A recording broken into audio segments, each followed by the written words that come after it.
बिस्मिल्लाहिर्रहमानिर्रहीम अस्सलाम वालेकुम welcome to English learning class. आज हम प्रेजेंट परफेक्ट कंटिन्यू टेंस को एक बार फिर शॉर्ट डिस्कस कर रहे हैं। इससे पहले क्लास में हमने इसको फुल डिटेल के साथ डिस्कस किया है।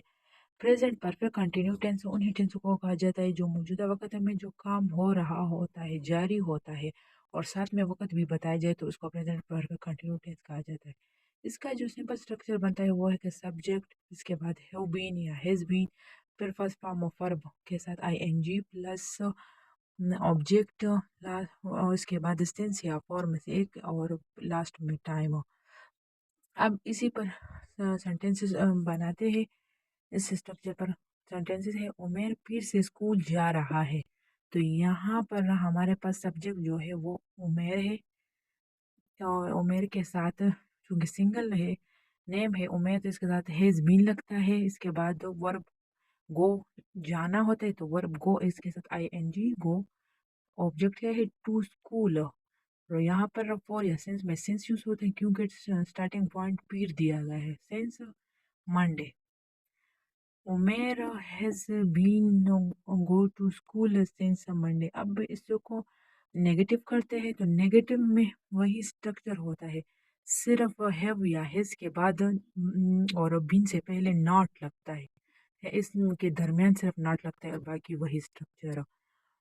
किसी सेंटेंसेस को नेगेटिव करते हैं, उमेर फिर से स्कूल नहीं जा रहा है, तो वही सब्जेक्ट उमेर हैज, इसके बाद नॉट नेगेटिव है नॉट बीन, और इसके बाद going verb going, object to school since Monday. अब इसी को इंट्रोगेटिव करते हैं, इन सवालिया करते हैं, तो सवालिया में जो सब्जेक्ट के बाद हैज या हैव लगता है तो वो इंट्रोगेटिव में स्टार्ट में लग जाता है और बाकी वही structure, subject been first form of verb के साथ आईएनजी, सब्जेक्ट सिंस या फॉर्म में से एक और टाइम। क्या उमेर फिर से स्कूल जा रहा है, तो इसका यहाँ पर उमेर है तो इसके साथ हेज लगता है जो स्टार्टिंग में होता है। हेज उमेर बीन, वर्ब क्या है, हेल्पिंग वर्ब बीन है और वर्ब गोइंग। गोइंग यहाँ भी इसके साथ गोइंग और यहाँ भी गोइंग।